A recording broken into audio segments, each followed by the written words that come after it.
welcome to the show, Caitlin Clark. Caitlin. Diana Taurasi. Caitlin Clark, ESPN. If you're a Caitlin Clark fan, when you hear these words together, you can't help but think about this. I mean, Camilla's coming, Caitlin's coming. There's more than just that are coming. What will the league have in store for them when they get there? Look, SVP, reality is coming. Okay. It's the most famous soundbite of Diana Taurasi's legendary career, and it became locker room material for Caitlin Clark fans all last season. Even if Diana meant no harm, her comments represented the general vibe from the old guard. But I do think there was at least a hint of UConn speaking in Diana's assessment, just a hint. She's competitive. She's extremely competitive, and I think she feels some rivalry with all the attention that Caitlin has gotten that she didn't get coming out of UConn.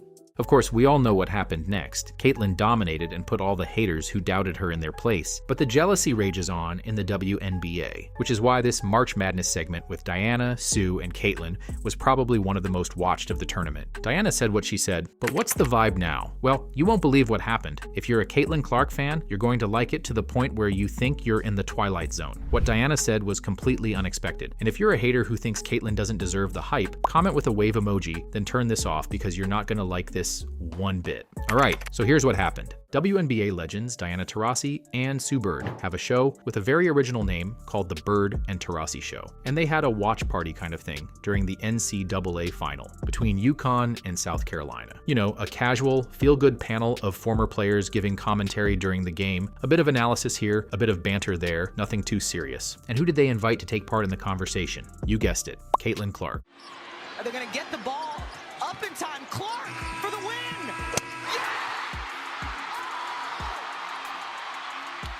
Now it's an absolute no-brainer to have Caitlin Clark on your show to talk about college basketball. I mean, Caitlin didn't just have a good college career, it was generational. She became the all-time leading scorer in NCAA history. She led Iowa to back-to-back national championship appearances. She dropped 40 points in do-or-die situations.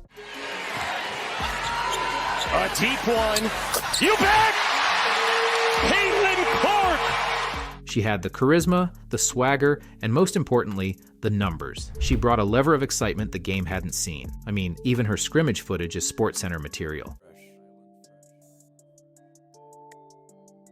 And she did it all while shattering viewership records. Her games were drawing more eyes than NBA playoff matchups. But there was extra intrigue with this segment because of what Diana said about Caitlin before she entered the WNBA. The reality is coming line was the most accurate description of what Caitlin was about to experience.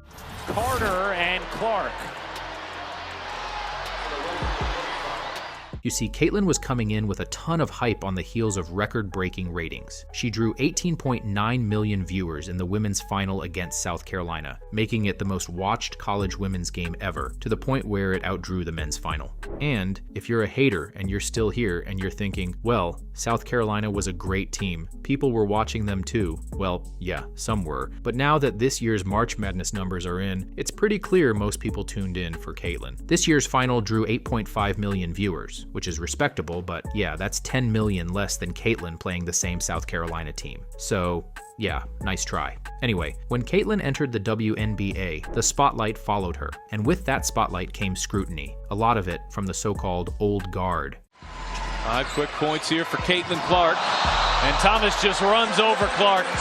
And not going to get the benefit of the whistle that time. Players and analysts who had paid their dues in a league that had often struggled for visibility suddenly saw the cameras shift to one rookie. Some of it, let's be real, looked a lot like jealousy. There were murmurs that she hadn't earned it yet, that the real proving ground was the WNBA, which is why the reality is coming line went viral. It became a rallying cry for both sides of the Caitlin Clark discourse. Old school fans defended Diana, saying she was just being honest and preparing Clark for the difference in physicality, pace, and talent in the W. Meanwhile, Clark supporters took it as condescending, even dismissive, especially considering that Caitlin had just rewritten the record books in college hoops. And you know what? That's not totally unfair. The W is a different beast. Caitlin definitely had a transition phase early on. She even admits this, but she didn't flinch. She adapted, she sharpened, and then she went on an absolute tear.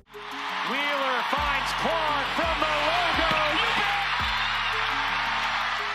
After the Olympic break, Caitlin averaged 23 points per game, finding her rhythm and confidence, and played like a veteran with something to prove. She wasn't just scoring, she was leading, and leading a team that was a perennial bottom feeder to the playoffs. That's not a fluke, that's a game changer. By season's end, she averaged 19.2 points, 5.7 rebounds, and a league-leading 8.4 assists per game over 40 games. She set the WNBA single-season record for assists with 337 and broke the rookie scoring record with 769 points. Additionally, she made 122 three-pointers, the most by any rookie in WNBA history. She took the hits, she adjusted to the speed, she handled the pressure, and despite what Sheryl Swoopes thinks, she dominated. Given all this, everyone wanted to see how this segment with Diana and Caitlin played out, and it didn't take very long for Diana to address the elephant in the room. Thank you. And congrats. Now, unfortunately, reality is coming to me now. This was playful, but it was very real, and more impactful than you might think. By saying this, she essentially admitted, "I was wrong to doubt you," and she ate crow on national television, something she did not have to do. Caitlin is clearly having a good time with it, but don't kid yourself. This matters. They could have let bygones be bygones behind the scenes, and, by all accounts, there were absolutely no hard feelings during the 2024 season. Diana was one of the first players Caitlin watched growing up, and Caitlin has always been respectful of the old guard. Some feel perhaps a bit too much, if you know what I mean. But Diana's admission is a dog whistle the WNBA haters should listen to closely. It's time to give Caitlin her due. Just under 8 minutes to play. Clark finds some space and hits a three. I mean, just wait to hear the rest of the clips I've got from this interview coming up. The whole thing is a breath of fresh air and hopefully a sign that the league is coming around. With WNBA teams moving their games against the Fever to NBA arenas and networks airing 41 of her 44 games nationally, the opportunity she's providing the league is undeniable. It seems like public praise from the old guard is finally becoming the norm. The ones who were slow to roll out the red carpet are now laying it down with "Welcome to the club," stitched in gold. Couple games to get used to. They're talking to Caitlin like she's already a vet, and it makes total sense. Because at this point, she's not just the face of the next generation, she's the one setting the standard. On the court, off the court, in the locker room, Caitlin is a leader. Remember, Diana's big knock early on was that Caitlin was playing against kids in college, that the WNBA would be different because she'd be facing grown women. Well, she faced them, and she beat them. There was a strong case to be made that Caitlin Clark was the best player in the league down the stretch. And now everyone's looking at year 2, and the expectations are massive. And Caitlin is excited about what's to come. Caitlin, how excited are you for this next WNBA season? New head coach and Stephanie White. You added Natasha Howard, who Sue knows really well, DeWanna Bonner, which I know really well, Sophie Cunningham. Like, when you see that and you see those names come in, what does that make you feel like? That clip alone shows the kind of excitement brewing. Caitlin knows that with more experience and time to gel, this team can be dangerous. Sydney Colson, another old guard player who left previous back-to-back champion aces to join the Fever, said Indiana became the team nobody wanted to play at the end of last season. That's huge. And it's true. The Fever figured things out. Their offensive sets got tighter. Their defensive communication improved. And most importantly, they believed they could win. Under Clark's leadership, the Indiana Fever improved from a poverty 13-27 record in 2023 to a 2020 record in 2024, securing their first playoff appearance since 2016. And now they've added firepower. Finds Bonner. Bonner outside. Bonner on the crossover. Bonner moving to her right. High arching three on the way. DB cashes in from deep. Cunningham is starting to cook. Cunningham three is good.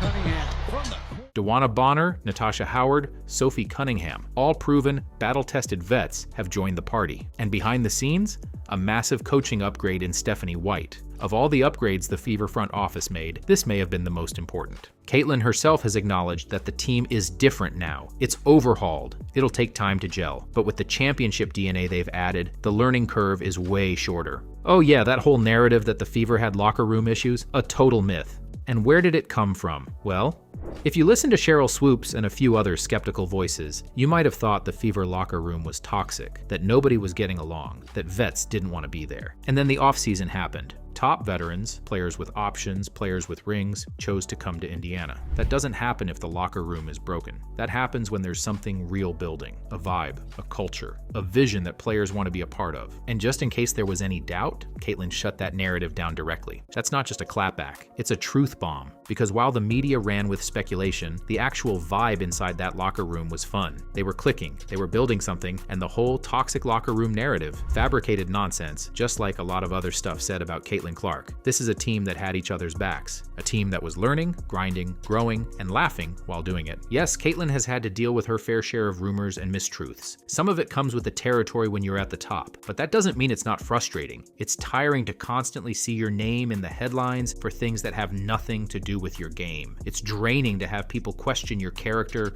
your relationships, your leadership. But what's refreshing, and honestly kind of elite, is how Caitlin handles it. She doesn't spiral, she doesn't fire back on social, she just keeps showing up, keeps hooping, keeps winning. That kind of composure is rare. And it's part of what makes her a true leader. Not just someone who leads in points and assists, but someone who leads with grace under pressure. Someone who leads by example. Hey, you be studying my arms? Yeah, you got some good arms. Yeah, I do. It's very nice. And then, Diana and Sue dug into Caitlin's off-season training. It's no secret Caitlin has taken her fitness to a new level. But when asked about her now viral muscle flex on the sidelines of the Iowa-Ohio State game, she didn't use it to call anyone out. She used it to show how much stronger, mentally and physically, she's become. This isn't the first time Caitlin Schwarzenegger's pumped the iron and downed the muscle milk. Clark put on real muscle after the Kennedy Carter incident. Not metaphorically, literally. 2 pounds of lean muscle in just a month. She came back from that Olympic break not just more confident, but more durable, more unshakable. Her scoring efficiency shot up. She finished through contact better. She absorbed the physicality instead of avoiding it. And now, that flex wasn't just a viral moment. It was a mission statement. She's here. She's built for this, and she's only getting better. Coming into this season, Clark looks even stronger, even sharper, and even more prepared to handle whatever abuse is thrown her way. Here's the kicker. The physical growth is just the surface, because the part of her game that has everyone talking, including Diana Taurasi herself, is her basketball IQ. I think I got better at it. People think, and then people think basketball's Patient, it's elite. She sees the floor like a 10-year vet, not a second-year player. You'll hear commentators say she makes the right play 9 times out of 10, but the truth is, she's often making the best play no one else even saw. Her arm's gonna fall off. Brian Howard, shoot till your arm falls off. Clark bounces, busting the spin and the finish. The offense is woken up for Indiana. Whether it's threading a pass between defenders or dragging the defense just enough to free up a shooter, Caitlin's mind is operating a step ahead. This praise is well-deserved, as Clark's basketball IQ was evident in her decision-making on the court. And when you combine that IQ with her range, her vision, and now her improved frame, that's not just a good player. That's a nightmare to defend. The league knows it. Taurasi knows it. And based on this new wave of public praise, they're finally admitting it out loud. This was a refreshing segment that showed that Caitlin Clark isn't just tolerated by the old guard. She's respected. The tune has completely changed since last year, at least with some of the legends. What started as caution and criticism has now turned into admiration. The veterans see it, the legends see it, and they're saying it out loud. She came in, she proved herself, and now the reality has hit the rest of the league. Caitlin Clark isn't just here, she's changing the game.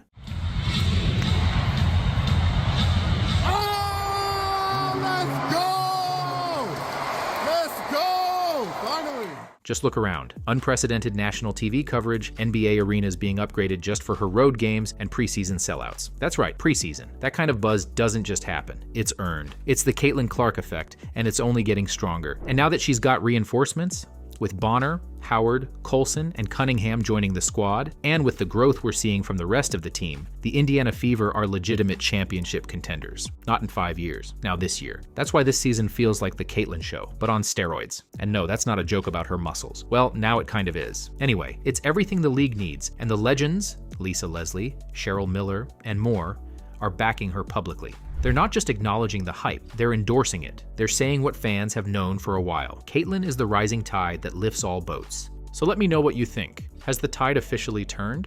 Are we witnessing the start of a new WNBA era? Drop your thoughts in the comments. Thanks for watching. If you're still here, like this video, share with a friend, and I'll see you in the next one.